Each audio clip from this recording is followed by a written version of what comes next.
Avant Paris 2024, il y a eu Londres en 2012, Sydney en 2000, Barcelone en 92 ou Los Angeles en 84. Et à chaque Olympiade ou presque, le basket français et francophone a connu son lot d'histoires exceptionnelles, qu'il s'agisse de succès inattendus, de déceptions profondes ou simplement de destins qui s'accomplissent. Avec Basket Rétro, nous racontons depuis plus de 10 ans les plus belles heures de l'histoire du basketball. Et dans ce podcast, nous vous proposons une série d'interviews avec des figures majeures du basket qui ont marqué à leur manière l'histoire des Jeux. Je suis Winston, je serai accompagné de Franck Cambu et nous vous souhaitons la bienvenue à Parole Olympique. Pour ce nouvel épisode, nous accueillons une figure du basket français, Jacques Monclar. Aujourd'hui connu pour son rôle de consultant, Jacques Monclar est aussi et surtout un joueur phare de l'équipe de France de basket des années 80. Avec Jacques, nous allons donc parler des Jeux Olympiques de 1984 à Los Angeles.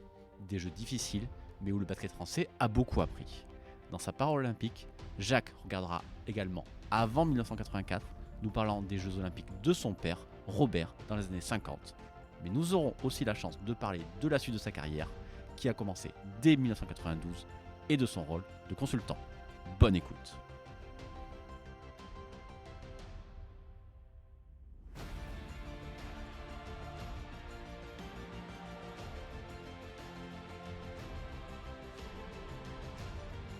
Bonjour à toutes, bonjour à tous et bienvenue dans Parole Olympique. Je suis Winston et je suis accompagné comme d'habitude par Franck. Salut Franck, comment ça va ?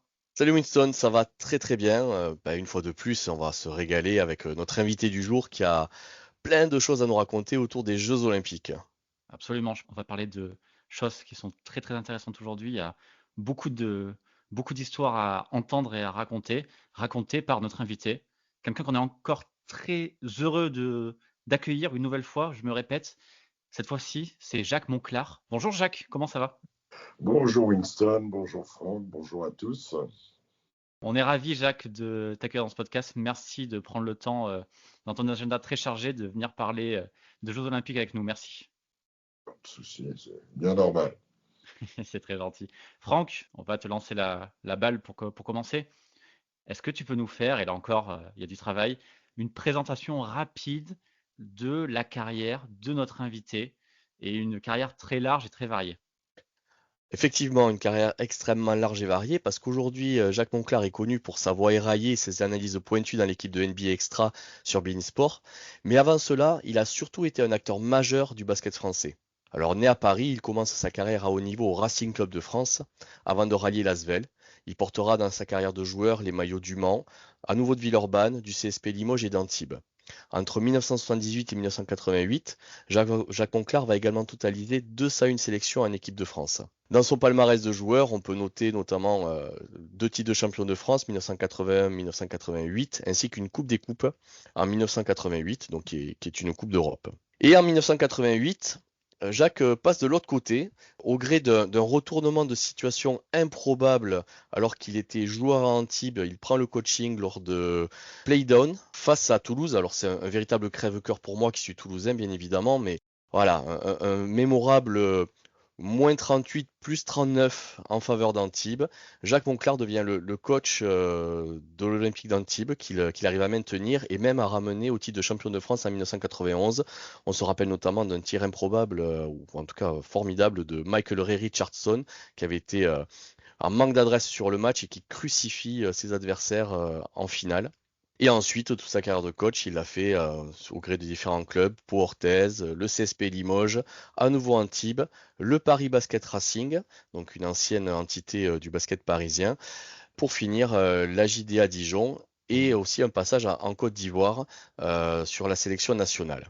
Voilà, donc 2 titres de champion de France en tant que coach, 1991 et 1995. Et ensuite, à partir de 2007, il bascule vraiment dans les médias au travers de RMC et puis ensuite beIN. Mais déjà, et il nous en parlera, il était aux commentaires lors des Jeux Olympiques de 1992 et 1996, et donc a été également un témoin de l'évolution du basket mondial à cette occasion-là. Et enfin, pour clore, cette présentation non exhaustive bien évidemment, Monclar, on a dit, Jacques Monclar est un acteur important, mais Monclar, c'est un nom important aussi du basket français, avec d'abord Robert, son papa, qui a été un des grands joueurs de la après-guerre, et ses fils Benjamin et Julien ont repris le flambeau également et sont aussi des personnalités du basket français actuel. Voilà pour cette présentation. C'est toujours un défi d'arriver Ouais, à... c'est un défi. Si je peux me permettre, j'ai gagné la Coupe de France aussi avec l'Asvel, ça s'appelait C'est vrai. la fédération. J'ai gagné la Coupe de France avec Dijon en tant que coach et le Trophée des champions. On a perdu une finale de Coupe d'Europe avec le CSP. Et il y a un truc dont je suis assez fier, c'est d'avoir créé le syndicat des joueurs aussi en 1988. Et voilà. Et Michael Ray, c'est en 95 qui met le panier, 95, tout à fait, pardon. pas 91. Voilà, mais Exact. tout le reste. Et on est champion de France de National 2 avec le Racing aussi. Et j'ai été champion de France cadet avec le Racing aussi. Qui à l'époque, tu as parlé de haut niveau, c'est vrai que ça peut y ressembler. Mais le Racing était un club qui n'était pas comme les clubs parisiens de maintenant, qui était un petit club, un grand club avec une petite équipe. Voilà, mais on est monté quand même. D'ailleurs, Jacques, le syndicalisme, ça m'intéresse. J'ai vu que tu avais été élu, alors je ne sais pas si on dit élu ou nommé, gloire du sport en 2023, notamment par ton engagement syndicalisme. Tu peux nous en parler un petit peu? Bah, écoute, à l'époque, j'étais joueur, on avait une ligue qui balbutiait ses débuts et ma foi, on s'est réunis. Et à l'époque, le syndicat, on a fait payer les joueurs. Maintenant, c'est la ligue qui paye pour les joueurs. Ça doit être trop difficile de donner 50 ou 100 euros selon qu'on soit espoir, pro B ou pro Betclic ou fille. En tout cas, c'est pris en charge, tant mieux pour eux. Mais nous, on l'avait fait et ça a été un mouvement superbe. La création du SNB en 88, j'ai été 2 fois à la mairie de Limoges, une fois pour déclarer Benjamin et une fois pour déclarer le syndicat. J'en étais très fier. Et après, j'ai été aussi 2 fois président du syndicat des coachs. On avait changé le nom, on avait repris l'UGENEB, Union Générale, enfin bref, Nationale des entraîneurs de basket. Et on a créé une nouvelle entité. Et j'ai été 2 fois président, permettre aux coachs qui coachaient déjà de devenir passer les diplômes, les BE2, les BE, toutes les validations que j'avais passées moi tout seul dans mon coin. Mais les autres, j'avais fait 2 ans de gym, d'éducation, enfin de professorat. Donc j'étais un peu dans le groove. Mais voilà, oui, je suis très attentif à tout ça. Et je trouve que c'est bien, sans être un forcené de l'opposition, de participer à la Ligue en tant que joueur ou en tant que coach, d'amener nos idées et d'avoir, au fil des années, on a eu une voix, on a assisté aux réunions, puis après on a eu une voix consultative, puis après on a eu une voix élective. Voilà, on a bataillé pour tout ça. Et j'espère que les nouvelles générations se rendront compte qu'on est plus fort à plusieurs que tout seul et que se syndiquer, c'est une base, surtout pour les joueurs, je pense, parce que c'est comme un mariage. Quand on se marie avec un club, on y signe, mais quand on divorce, il vaut mieux être équipé autour. Sans ça, on peut avoir des soucis. Juste ça, mais oui, ça m'intéresse beaucoup. Et c'est vrai que j'ai été très sensible à cette intronisation au gloire du sport, parce que c'est vrai qu'il y a le côté commentateur, il y a le côté syndicaliste, et puis il y a un petit côté joueur et entraîneur aussi quand même. Alors, du coup, Jacques, on va se lancer dans notre histoire olympique, dans notre parole olympique. Mais comme l'a dit Franck, avant toi, l'olympisme, c'est une histoire de famille chez les Monclar, puisque ton père, Robert Monclar, a disputé 3 Jeux olympiques, 52, 56, 60. Franck, si je ne me trompe pas. C'est ça, il me semble bien, Helsinki, Melbourne et Rome. Exactement. Est-ce que tu peux nous dire, Jacques, ce que les Jeux un peu représentent pour toi et en quoi la carrière de ton père t'a influencé? Mon père, c'était mon héros. Comment faire autrement? Vous savez, à l'époque, ils ont eu le rôle de pionnier. Papa n'a pas fait partie de l'équipe de 48 parce qu'il était né en 1930. Il était un peu jeune encore. C'est au Racing Club municipal de Toulouse que non seulement il s'est développé, mais en plus il a rencontré ma maman, qui est une Toulousaine de Croix-Dorade. Voilà, qui était une Toulousaine de Croix-Dorade. J'ai encore beaucoup de famille à Toulouse. et j'adore y aller. Comment dire ça? C'était le rêve. Je suis né en 57. Mes premiers souvenirs, on me montrait, je voyais des avions passer dans le ciel. Mon père était à Rome et on me disait Jeux Olympiques quand passait un avion. Et on était à Montagnac, là, dans le sud, pendant cet été-là. Alors, il n'y avait pas vraiment la télé, il y avait des images fugaces. Mais maman a gardé 10 ans de coupure du T-Club, Miroir Sprint, l'équipe, avec toutes les aventures qu'ils ont vécues. Et aussi le foot, le rugby, la boxe, le cyclisme. Donc j'ai appris à lire avec ça. Et je m'en suis nourri. Maintenant, ils sont bien à l'abri, ces livres, chez Julien. J'ai dit, toi qui es stable là-bas à Blois, tu vas garder ça. Et le musée du basket les a consultés, les a scannés. Le Trash Talk qui fait un bouquin sur l'histoire de l'équipe de France, je leur avais dit d'aller les voir. Ils n'y sont pas allés, ils ont eu tort. Voilà, mais pour moi, les jeux, pour en revenir à la question initiale, c'était le rêve. Voilà. Au plus profond, plus loin de moi, dès que j'ai fait du sport, du basket assez vite, du foot, j'ai joué gardien de but, je me démerdais au hand, j'ai joué au rugby à la fac, mais le basket, j'avais envie d'aller faire les Jeux Olympiques, à la fois pour le niveau, pour l'énorme événement que c'est, et comme mon papa. Voilà. L'héritage familial. Mon grand frère, parti trop vite, n'a jamais fait de sport. Donc, c'était pas obligatoire, mais oui, moi, tout minot, on m'appelait la filoche parce que je suivais toujours mon père qui était en fin de carrière. Sont les années où il finit au Stade Auto Lyonnais. Il n'a jamais joué à l'Asvel, mon papa. Et après, avec Tarare, qu'il a un petit peu inventé, il a mis sur la carte. Et puis, je le suivais partout, quoi. Il jouait en corporate IBM. Après, il jouait au foot, je le suivais. J'étais toujours dans ses pattes quand il était là. Parfait. Merci Jacques pour ce témoignage. Les jeux, c'est la plus belle compétition. Alors, au-delà de l'amour que je porte aux jeux, c'est la plus belle compétition qui soit. Je suis d'un classicisme navrant pour les jeux.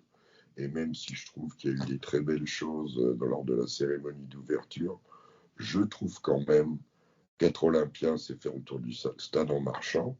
Et que j'aurais aimé, parce qu'on n'a pas vu vraiment les athlètes sur les barcasses, là, pas vu ça sur les péniches. Je trouve que les jeux représentent non pas l'amateurisme, parce que ça fait bien longtemps que c'est un faux débat, non pas le fait de vivre dans un village, les faux procès que peuvent faire des comment il s'appelle, Nelson Montfort. Ah, les Team USA, ils sont pas logés au village olympique. Bah oui, ils n'ont pas envie de faire des selfies toute la journée. Et je vous rappelle que Guy Dru, Marie-Jo Pérec et d'autres n'étaient pas au village olympique non plus.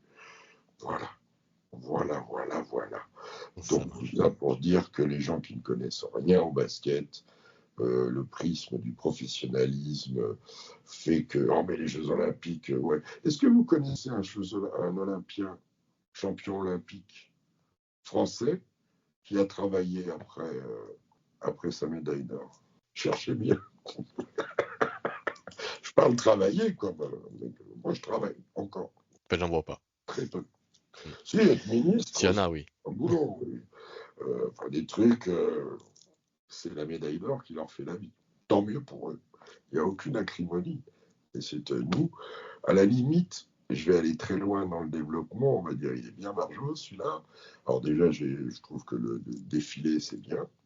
Se montrer sur le stade, faire le tour du stade, et on en reparlera. Mais moi, la pêche que j'ai pris quand on est rentré pour défiler en 84, alors qu'on n'aurait pas dû défiler, on jouait le lendemain matin, cette lumière que j'ai prise là en rentrant, je l'emmènerai au bout. Alors justement, on va venir sur 84 et on aura l'occasion d'en reparler. Alors juste avant de parler justement de 84, on va reparler du chemin qui a amené l'équipe de France à ces Jeux Olympiques. Et est-ce que tu pourrais nous donner un petit peu le contexte, dans le sens où en 1983, l'Eurobasket en France, l'équipe de France finit 5e, ce qui est son meilleur résultat depuis 1961. Et dans la foulée, vous participez avec l'équipe de France donc au TQO 1984 organisé à Bercy. et vous finissez 3e et vous qualifiez pour les Jeux Olympiques. Alors, c'est un exploit puisque l'équipe de France avait été sevrée de participation à ces compétitions depuis 1960, sauf erreur de ma part. Et donc, du coup, c'est vraiment l'occasion de remettre la France sur un petit peu la carte du monde du basket. Est-ce que tu peux nous parler de ton ressenti sur ces deux compétitions, l'Eurobasket et le TQO? Comment vous étiez, dans quel état? Ben d'abord, on va faire un petit peu d'histoire. Après 77, le championnat d'Europe en Belgique, Pierre Daho constate les dégâts. Il y était, c'est une catastrophe. Il reconstruit, et je fais partie de la reconstruction à partir de 78. On est dans le groupe B européen, on se qualifie pour. On gagne le challenge round européen groupe B. Alors, ça peut paraître groupe B, groupe B. Deuxième, l'Espagne. Troisième, la Grèce. Déjà, et l'Espagne qui montait en régime parallèlement à nous, mais ils vont aller beaucoup plus haut, avec Epifanio, avec encore Corbalan, avec Solosabal, avec Costa, avec Sibilio, avec De la Cruz, avec Santillana, avec le début d'un des frères Martin, celui qui est décédé. Voilà, bref, grosse équipe. Fernando Romagne, etc., etc. Et la Grèce était bien solide aussi.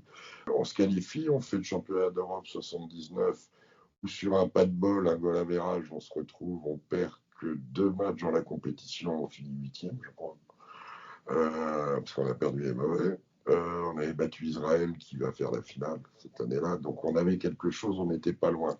C'est une équipe avec Jacques Cachemire, Éric Beugnot, Jean-Michel Sénégal, Victor Boistol, Apollo Faye, Bill Kane, Mathieu Bisseni, oui, je suis pas sûr. Enfin bref, et puis 80, le TQO à Neuchâtel et à Genève. Parce que quand tu as parlé de Paris, avant il y avait eu Orléans en face de qualif pour 84. Et là, on finit, on perd la qualif au jeu d'un point en prolongation contre les Tchèques. Les Tchèques qui vont être médaillés d'argent au championnat d'Europe 85. Et on est le premier pays repêché du fait du forfait des ricains, du boycott. Et notre fédération, dans sa grandeur intelligente de l'époque, a refusé. On aurait dû aller en 80, ce qui aurait sans doute évité, même si c'était des jeux spéciaux, qu'on soit aussi perdu et ce qui s'est passé en 84. Voilà, la suite. 80, il y a un championnat d'Europe, je crois, à Prague et à Bratislava d'abord et Prague après, Bratislava en premier, où on doit faire 7e ou quelque chose comme ça, 7-8e, manquait beaucoup de joueurs. Et arrive l'Euro en France. 83, gros truc, une poule à Caen, une poule à Limoges. À Limoges, on a trouvé, alors je ne sais pas qui a fait le tirage au sort, s'il a été fait bien, pas bien, pas de bol, j'en sais rien, mais à l'époque, les tirages au sort. On se retrouve donc avec Espagne, Italie, Yougoslavie, Grèce et Suède.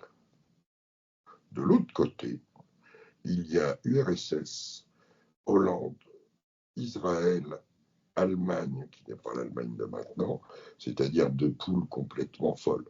Et il fallait être dans les deux premiers, et bien sûr, on a fini 3e, puisque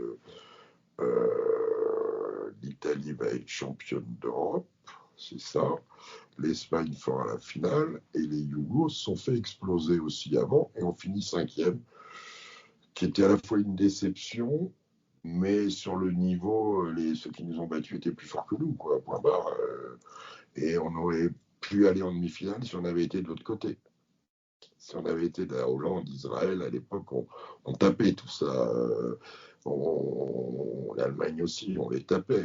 Voilà, on les avait même on les tapait en qualification en 84, avec Detlef Schrempf, avec Uwe Blab, avec tout ça. Déjà des joueurs qui apparaissaient, mais on les tapait quand même. Donc voilà, c'était une déception. Pierre Daho s'en va et son assistant Jean-Luan est nommé. Arrive la qualif des Jeux, on avait fait une bonne petite prépa, on était allé à Cuba, on avait fait des bons matchs, on avait joué des équipes solides, et on se qualifie. Alors, l'immense match de Jean-Michel Sénégal contre l'Allemagne à Orléans, on tape les Belges par miracle, comme quoi on était très inconstant, et sur un panier de Bangali Kaba. Et puis on arrive à Paris et il faut qu'on batte Israël pour aller au jeu, quoi. Et on les tape.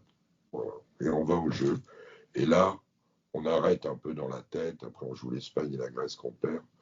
Mais on était qualifiés pour les Jeux, quoi. De 60 à 2000, la France a été une fois aux Jeux. Et on s'est démerdé pour abandonner cette équipe à elle-même et à un micro-staff. Puisque Jean Luan, comme staff, n'avait que un préparateur physique qui faisait office d'assistant et un conseiller occulte qui, bien évidemment, n'avait pas accès au village ou quoi, qui s'appelait Georges Fischer, qui le conseillait un peu, mais à la fois la préparation, parce qu'on a fini le TQO, on a dû se qualifier fin mai, début juin, par là, et là, on nous a donné 2-3 semaines de retard, de vacances. Je me souviens courir à Agde, de moi comme un cahu, là, avec mon chien. On est revenu, et là, on a fait une prépa inepte,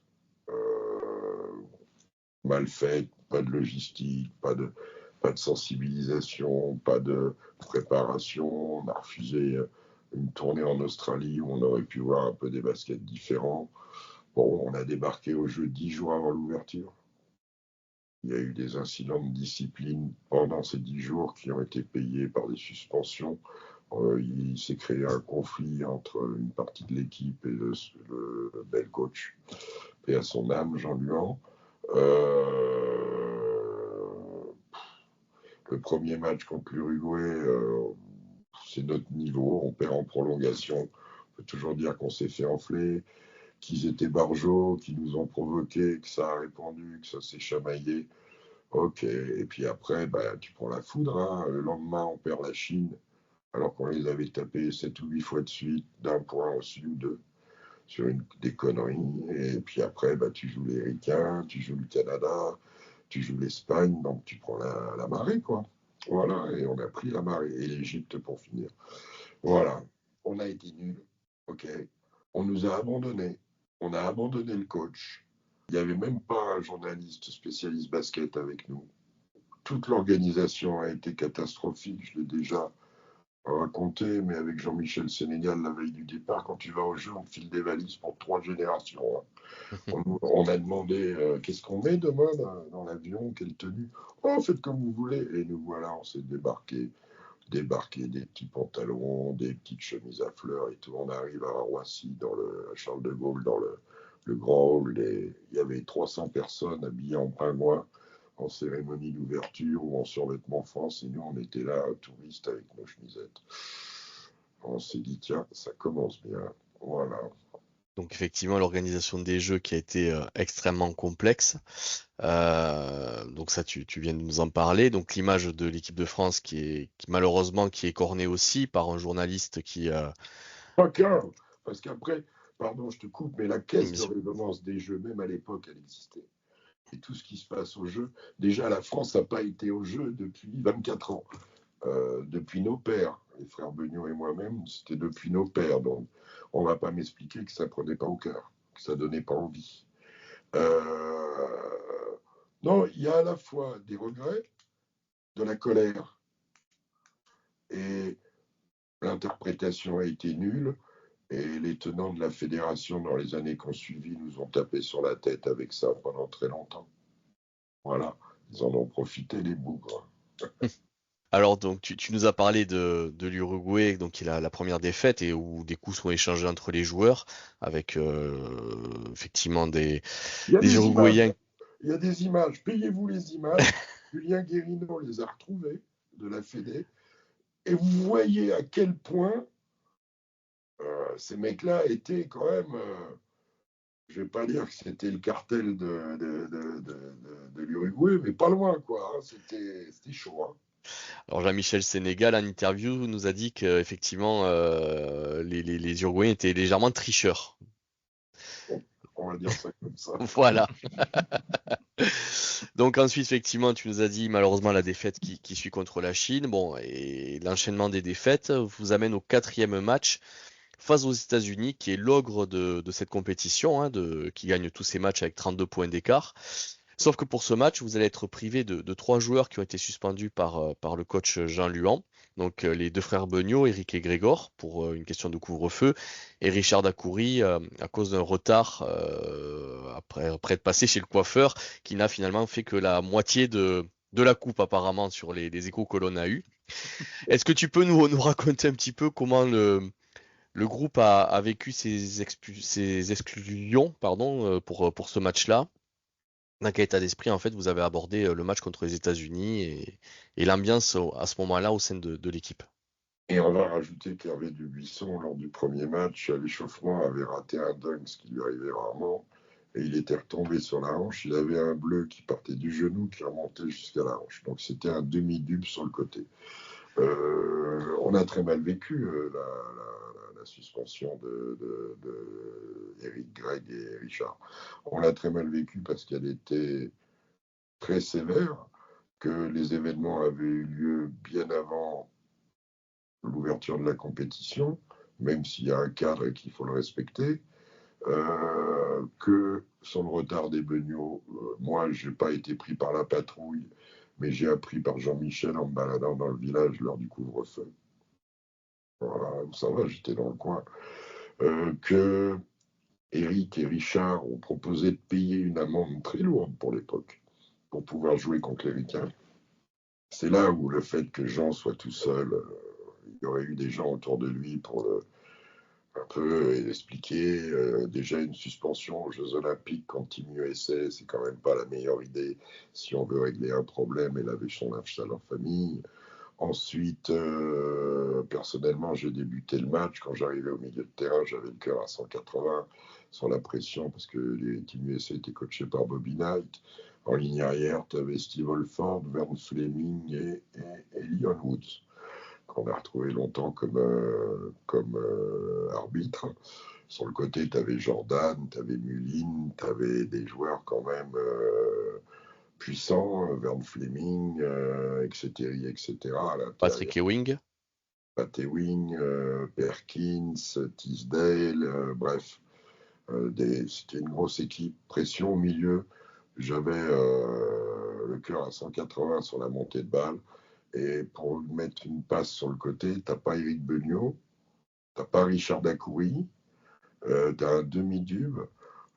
Tu faisais monter, on avait nos habitudes de club, Philippe Zaniel, Stéphane Ostrowski, on avait des habitudes aussi, on les a eu après aussi, pratiquement jusqu'au rond central pour faire un vague pick and roll pour dégager tout ça, parce que c'était l'enfer, c'était un tsunami qui nous est passé dessus, voilà, et Bobby Knight a pris un malin plaisir à jamais relâcher, à les laisser en tout terrain, etc.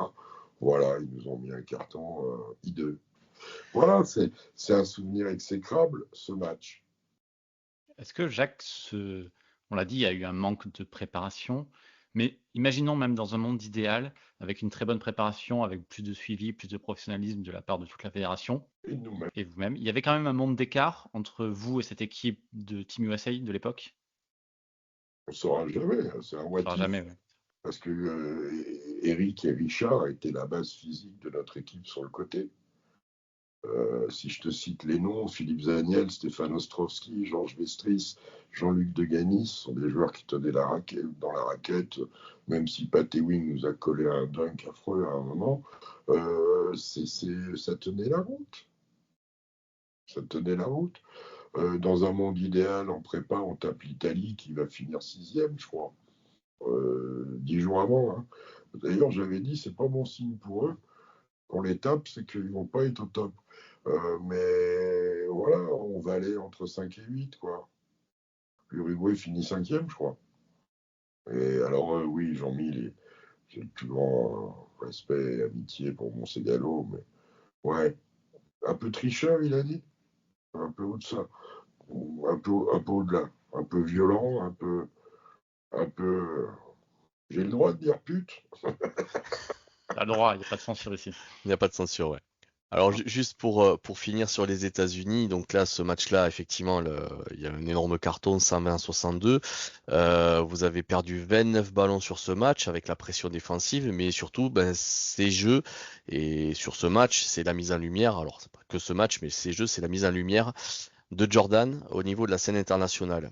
Est-ce que tu peux nous parler un petit peu de ce phénomène émergent du basket mondial? Ouais, on savait que les 29 balles, elles prouvent bien qu'on n'avait aucun fond de jeu. qu'on s'était qualifié sur l'élan et la conservation de ce que Pierre Daou avait installé depuis quelques années, mais qu'on a tapé dans le mur avec tout ça, et surtout quand il te manque les 2 références à l'aile. Dub était plus arrière qu'ailier, enfin bref. Jordan, oui, c'était pas le plus impressionnant quand même à l'époque, parce qu'il n'avait pas du tout de shoot externe. Il mettait des paniers, bien sûr, comme il avait mis avec UNC pour être champion des jumpers, mais il n'avait pas la fixation extérieure qu'il a eu après. Alors on voyait bien que c'était qui planait, qui volait en l'air, que défensivement c'était une horreur quand même aussi, parce que ça a toujours été un immense défenseur. On voyait bien que le mec allait devenir un monstre, mais bon, il avait 21 ans, il n'était pas mûr comme Kobe pouvait être à 21 ans, par exemple. Il était moins constant dans le shoot, dans son maniement de balle, mais par contre, tout ce qui était alley-oop, tout ce qui était drive, droite et gauche, c'était l'enfer. Monter sur l'homme, c'était l'enfer. Et puis défendre. J'ai défendu sur lui, parce que devant le marasme, on a joué 2 petits à un moment avec Jean-Mi. Il était impressionnant physiquement plus que techniquement. Mais on voyait bien que ce gars-là, il jouait pas comme nous au basket, lui il jouait déjà au-dessus du cercle. Par contre, comme Franck l'a dit, énorme défaite malheureusement. Est-ce qu'il est possible de se remobiliser malgré tout après ça? Ou est-ce que là, les jeux sont presque déjà finis pour vous? Les jeux, ils étaient finis après la Chine. On savait qu'on passerait pas, qu'on n'irait pas en quart. Voilà, c'était notre objectif, aller en quart. On savait. Oui, on s'est remobilisé. Oui, d'abord, on gagne le dernier contre l'Égypte. Je vais être prétentieux, ce jour-là, c'est que l'Égypte, mais ça reste un match international. Je fais 13 passes d'ess, qui reste encore dans les bonnes perfs olympiques. Je crois qu'au classement, je suis à égalité avec Steve Nash, ce qui est plutôt un honneur. Pas pour moi, pas pour lui. Voilà. Qu'est-ce que tu veux? Oui, tu te remobilises. Tu as le maillot de l'équipe de France. Tu es aux Jeux Olympiques. Contre l'Espagne, on s'accroche longtemps. Contre le Canada, on s'accroche, mais ils étaient forts, le Canada, ils vont finir 4e. Il y avait Gordon Herbert dans cette équipe. On s'accroche, mais qu'est-ce que tu veux faire? Et puis le lien était totalement cassé entre les suspendus, ceux qui n'avaient pas compris la suspension, ceux qui n'en avaient rien à foutre. À l'inverse, quand on s'est retrouvé là il y a 2 mois, Jean-Pierre Suta, notre président de fédération, nous avait invités, les 84, et ceux de 84, on était 8 ou 9 à être venus. Ceux de 2000, ils étaient 3, je crois. Pourtant, ils ont eu une médaille d'argent. Marrant, ça. Ça veut dire des choses. Ça veut dire peut-être aussi qu'on est plus vieux. Voilà. Et notre génération, même si on nous a bien tapé sur la tête, il y a eu des coachs, il y a eu des gens qui se sont investis, il y a des gens que Jean-Luc Deganis a fait des assurances à très haut niveau, Philippe Zaniel, Stéphane Ostrovski ont des cheminements sympathiques de vie, Richard, Jean-Mi, bref, Eric, tout le monde a fait des vies intéressantes et on est content de se revoir. Donc, tu as évoqué un petit peu les différentes tensions entre le groupe et le staff, mais également la fédération qui a un petit peu abandonné tout le monde sur ces Jeux Olympiques. Mais est-ce qu'au final, le résultat 11e sur 12, qui est extrêmement décevant pour tout le monde, n'a pas été aussi le déclencheur d'un renouveau du basket français avec une prise de conscience des dirigeants? On a eu la création du CCHN qui a donné la LNB en 1987, la Pro B nationale 1B telle qu'elle s'est appelée très peu de temps après ces Jeux.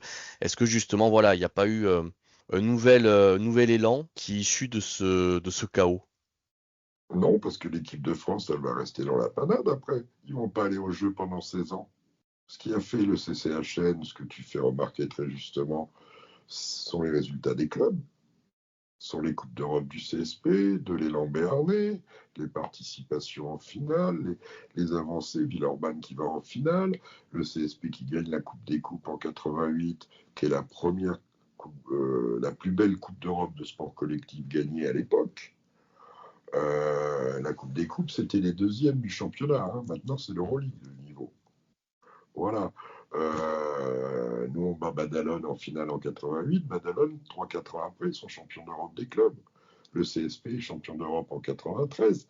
Non, ce sont les clubs qui ont porté Et il faut rendre hommage à M. Jean-Bel Lespiteau, qui repose en paix, à Jean-Claude Biojou, à d'autres gens qui se sont bougés à l'époque pour la création d'une ligue professionnelle.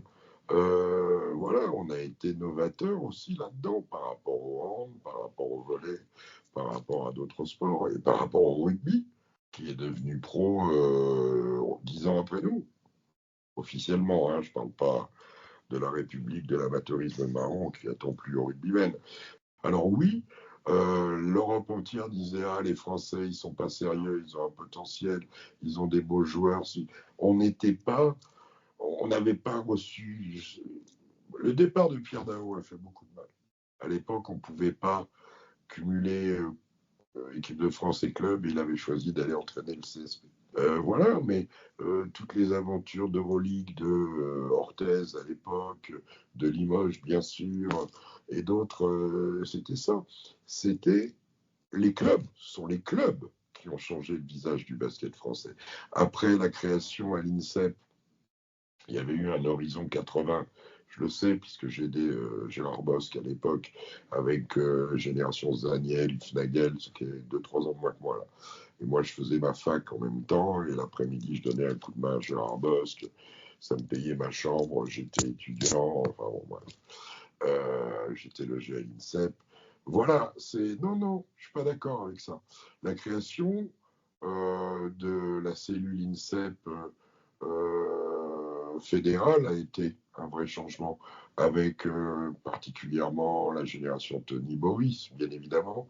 D'ailleurs, pendant longtemps, le monde extérieur au basket pensait qu'il n'y avait que de la formation à l'INSEP. Alors que les clubs maintenant développent beaucoup plus. Et si tu prends l'équipe de France, Rudy Gobert, Nicolas Batum, Nando De Colo, Isaiah Cordigné, tout ça, ça a pas fait l'INSEP. Mathieu Strazel, bref. Et oui, les clubs ont été très novateurs. Alors le basket français a deux gros défauts, c'est qu'on a tendance à être roi chez soi et on n'a pas une vision nationale, souvent. Chacun prêche pour son précaré. Et ensuite, médiatiquement, on est le seul pays au monde à s'infuser le rugby, quoi. Le handball a été 6 fois champion du monde, ça n'a rien changé médiatiquement. Vous prenez l'Allemagne, l'Espagne, l'Italie. Enfin, l'Italie joue au rugby, mais très mal. Le Portugal, la Suède, la Grèce, la Turquie, la Russie, quand elle était opérationnelle, la Pologne, ça ne joue pas au rugby. Les Yougos, ils ne jouent pas au rugby, pourtant ils jouent à tous les sports de ballon. Moi, je suis fils de Toulousain et de Biterrois. Donc, de Toulousaine et de Biterrois. Donc, j'aime le rugby. Mais avec ses 230 000 licenciés, je trouve qu'il a une place un petit peu énorme par rapport aux 720 000 du basket et aux 620 000 du hand. On parle de licenciés. C'est factuel. C'est tout. Qu'est-ce que je vous dise d'autre? Je suis effrayant quand je suis factuel. Que moi, je les chante. Moi, j'ai plein d'amis rugbymen. J'adore aller voir jouer le ROA, le rugby olympique à Gatois, qui est en Fédéral 1. J'aime ça. Mais non, il faut arrêter les conneries. On est dans un monde où le basket n'est pas à sa place médiatiquement. Et le championnat de France a pris plein fer, et ça fera partie de notre discussion, je pense, l'arrivée de la NBA et surtout de la Dream Team, à partir de 92. Comme disait David Stern, en allant aux Jeux Olympiques en 92, nous avons inventé un monstre. Ce monstre, c'est le basket FIBA. C'est pour ça qu'ils se sont fait botter le cul 10 ans après. Effectivement. Alors justement, on va venir sur 1992. Et pour les Jeux de Barcelone, tu participes aux Jeux, donc de l'autre côté, tu n'es plus sur le terrain ni sur le banc, mais en tant que commentateur ou consultant du moins. Et tu vas vivre les Jeux. Qu'est-ce que ça fait déjà de vivre les Jeux aussi sur ce versant-là? Alors d'abord, c'est pas le plus grand des hasards. Je vais voir un match de foot avec des potes. Je vais voir Cannes-Nancy. D'ailleurs, c'est le dernier match d'Arsène Wenger à Nancy. Et puis à la fin, on va manger au resto et arrive un journaliste de TF1, Philippe Pouy, qui connaissait tous les mecs à table, c'était des footeurs. Il y avait qui? Il y avait Guéguet, Tuard, il y avait Didier Sonac, il y avait tout là. Bon, Roland. Il dit, oh putain, pour les jeux, on m'a mis sur le basket, il faut que je choisisse un consultant. On m'a donné 3 noms et dans les 3 noms, j'y étais. Donc les mecs éclatent de rire et c'est comme ça que je suis devenu consultant pour TF1. Voilà. Expérience magique. D'abord, les Jeux de Barcelone ont été très beaux, à taille humaine. C'était merveilleux. Et commencer en live son premier match commenté par Team USA, c'est un privilège et j'ai adoré. Et après, j'ai continué parce que ça a bien marché. Ça a été bien reçu. Notre commentaire, c'est l'époque où il y a bingo, il y a des tas de trucs, c'est rigolo.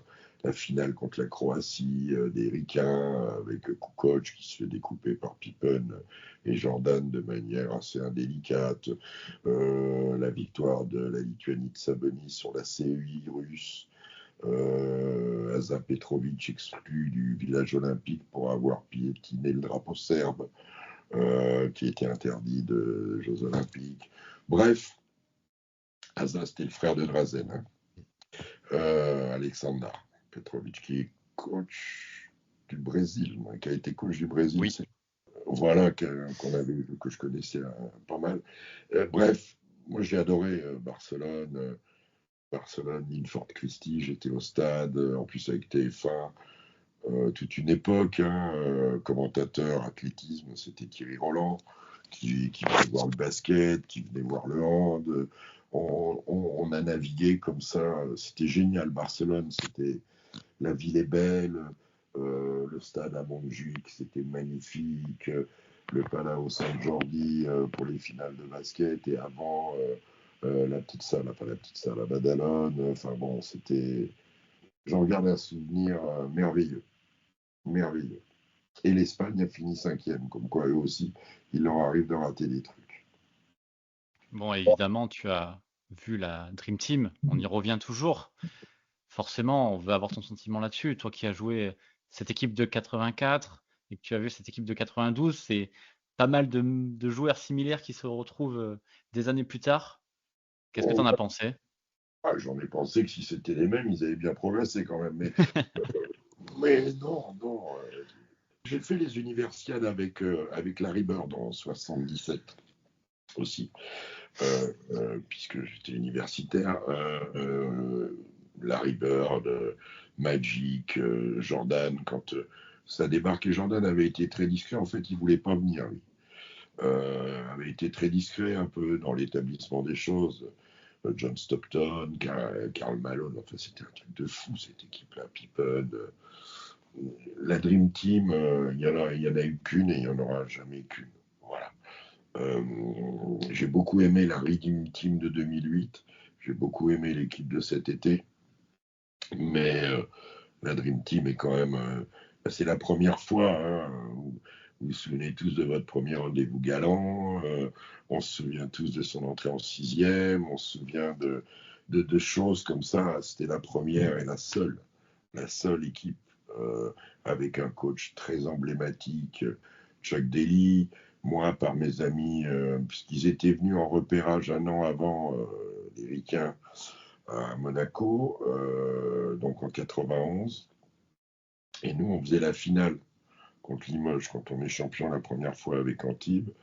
Et on me les avait confiés pendant une semaine. Je les ai trimballés à droite, à gauche. J'avais déjà une télé avec satellite pour attraper la DSF à l'époque, ce qui permettait de voir plus de matchs NBA que le match hebdomadaire qu'on nous fournissait à l'époque.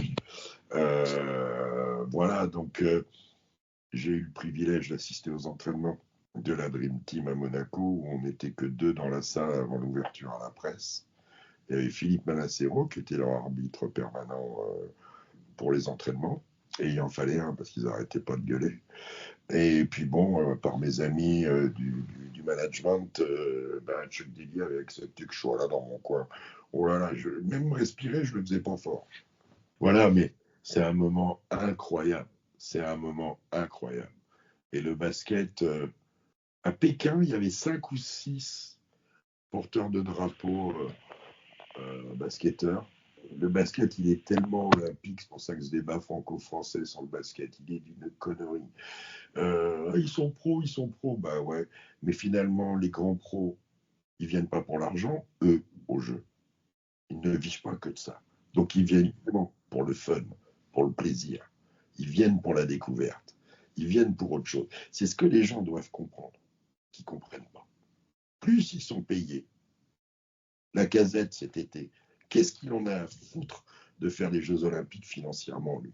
Il fait les Jeux pour le fun. Antoine Griezmann, il aurait aimé faire les Jeux. Voilà. C'est une fibre. Yannick Noah, dont on a beaucoup critiqué Joachim, à tort d'ailleurs, à mon avis, il a été coach des Paralympiques pour être dans l'ambiance olympique, pour avoir cette petite participation. Voilà.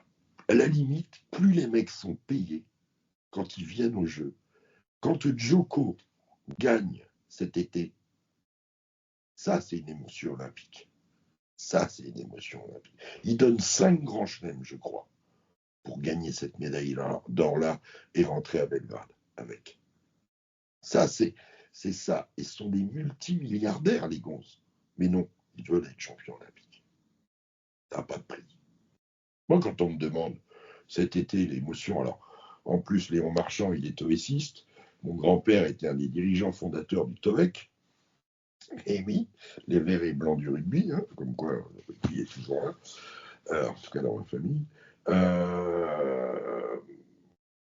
Bien sûr que Léon m'a généré une émotion incroyable, j'ai trouvé ça merveilleux, et puis tellement bel athlète, bon mec, tête bien faite, corps bien fait, belle famille, c'est magnifique.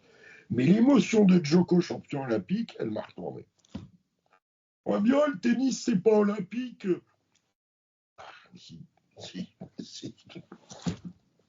En tout cas, lui, il a vécu, ça c'est clair, ce grand moment. Et c'est un témoignage finalement qu'on a eu sur Parole Olympique, hein, de toutes les personnes qui ont pu participer. Les Jeux Olympiques, c'est vraiment au-dessus de tout le reste finalement, hein. C'est l'aboutissement d'une carrière, hein. Il y a des sports qui vivent par le prisme olympique. Il y a des sports où on va prendre l'athlé, la natation. Tu as des championnats du monde d'hiver, des championnats d'Europe d'hiver, des championnats d'Europe d'été, des championnats du monde d'été.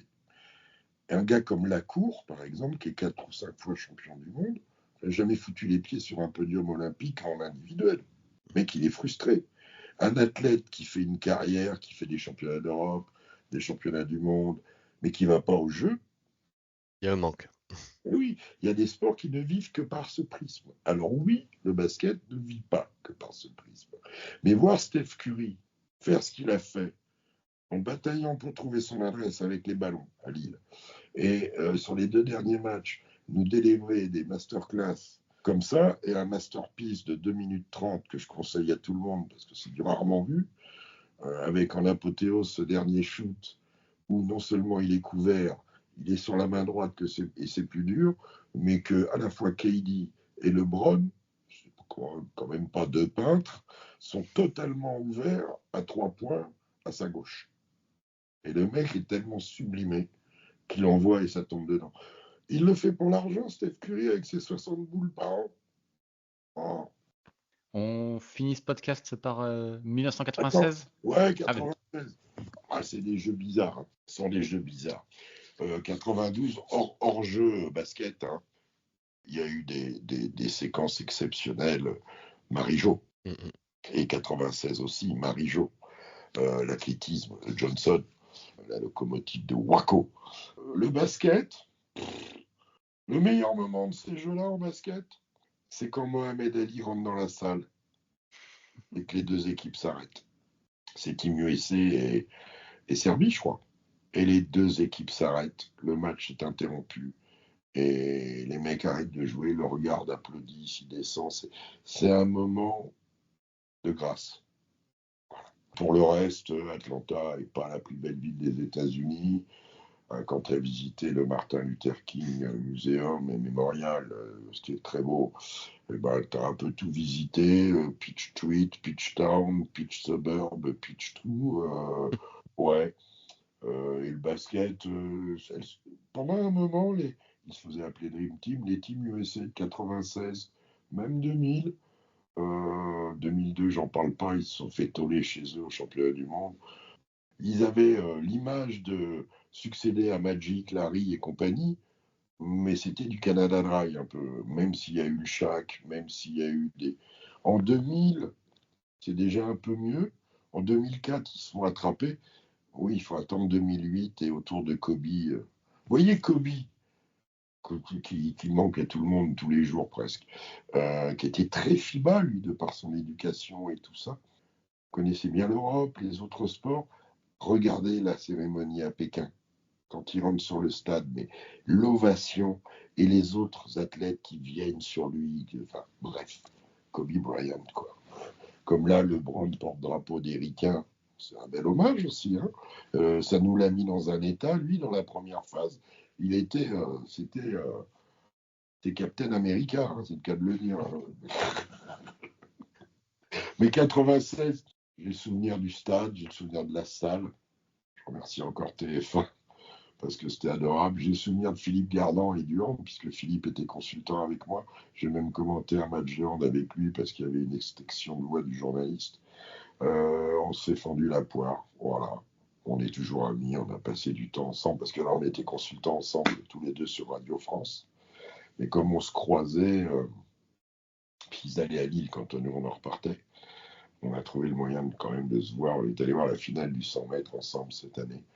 Et lancer le marteau, la hauteur femme, et demi-finale et finale du 100, on s'est régalé. Les jeux, c'est merveilleux. J'ai pas eu le temps d'aller à la boxe, ce que j'avais fait à Barcelone et à Atlanta. J'ai pas pu aller au judo. J'ai pas pu aller au volley, au hand, que j'adore voir aussi. Voilà. Les jeux, c'est... Au-dessus du reste. Ouais. Il y a les jeux et le reste. C'est comme le Tour de France. Il y a le Tour de France et le reste. Il y a des gens qui regardent jamais de vélo dans l'année et ils vont pas quitter la télé pendant le Tour de France.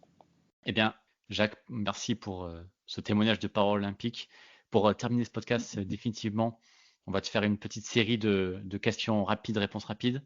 Si tu devais garder une seule Olympiade auquel tu as participé, quel que soit ton rôle, laquelle ce serait et pourquoi? Barcelone.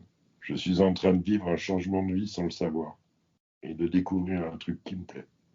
C'est très égoïste de dire ça, mais moi, ouais. Après, Paris 2024, c'était beau. Hein. Du coup, si tu devais changer quelque chose sur des jeux auxquels tu as participé, Ce que j'ai joué. qu'est-ce que tu changerais justement? Tout. Beaucoup de choses. On refait pas le monde. C'est ainsi. Ça fait partie de notre histoire. Voilà. Et donc, pour finir, évidemment, à Paris en 2024, qu'est-ce que tu as préféré? Bien aimé la cérémonie de clôture, ce qui est une manière de dire que tout ne m'a pas plu dans la cérémonie d'ouverture. Le sport en général, la banane de mes compatriotes, le formidable élan populaire, le soutien. À Lille, punaise, à Lille, les 27 000, ça te mettait les poils comme ça. Mais alors, incroyable. Bon, à Bercy, c'était différent parce que les hospitality, la famille olympique, puis finalement, tiens, je vais encore me faire des amis. Bercy est désuet maintenant, un peu. Et puis t'es trop petit pour le basket. Heureusement qu'on a braillé d'ailleurs toute une bande là quand ils voulaient nous mettre dans une salle de 6000 pour la première partie. On leur a fait gagner des sous, remarquez, parce que à 3 rotations à 25 000 places par jour, 3 rotations à minimum 100 balles de moyenne, même si c'est une installation, le basket là-haut, ils ont quand même rentré de l'argent hein, pour le basket, avec le basket. Et filles et garçons. Hein. Non, mais Paris, c'est fierté. Ça a rendu de la fierté aux Français. Ça a rendu l'amour du maillot. Ça a fait découvrir des sports. Ça a permis de faire le tri aussi dans les sports. J'ai adoré. On est très fort pour organiser les événements. En 98 avec une réussite en foot, 2003 une grande réussite en athlé. On est fort pour ça. Et là, on a vraiment été très bons. Ils ont été très bons. Et on a tous kiffé, comme on dit. Mais voir les gens heureux, punaise, voir les gens heureux. Ils devraient faire les Jeux Olympiques tous les ans, ça nous ferait du bien. Et toute l'année. Voilà, j'ai aimé, quoi. J'ai tout aimé. Et en émotion sportive, nos équipes de France, bien évidemment, le cheminement des garçons qui est incroyable mais beau. Les filles que je voyais en finale, mais pas aussi près de gagner. Et pas aussi près de perdre contre la Belgique aussi. Il faut toujours rester lucide là-dessus. Bref, j'ai aimé plein de choses. Plein de choses. Et c'est une grande fierté d'avoir pu, avec Radio France, participer à tout ça et avoir cette esprit léger aussi au stade. Hein. Ça, on ne va pas se mentir, on le fait aussi pour ça. Hein. C'est un privilège, quoi. J'en suis bien conscient. J'en suis bien conscient. Et on peut se balader dans le monde partout, quand on va crosser des journalistes partout. On nous dira Paris 2024. C'était top. C'est pas si souvent qu'on peut être. Hein, On peut être fier de nous, oui. ouais. On est absolument d'accord et ce podcast le témoigne à chaque épisode. En tout cas, Jacques, merci beaucoup. Merci de ton temps. Merci de nous avoir parlé de tes aventures olympiques. Merci, Jacques. C'était plaisir, Winston. Plaisir, Franck. Et puis, continuez bien et à bientôt. Merci Bonne beaucoup. journée à tous. Ciao, Merci, Jacques. À bientôt. Au revoir. Au revoir. Si vous avez écouté ce podcast jusqu'au bout, d'abord merci énormément à vous. Et nous vous proposons maintenant de poursuivre l'expérience avec le livre écrit par l'équipe de Basket Rétro, l'histoire du basketball aux Jeux Olympiques, disponible dans toutes les bonnes librairies. En attendant le prochain épisode, n'hésitez pas à parler de ce podcast autour de vous et de le partager. A bientôt pour une prochaine Parole Olympique.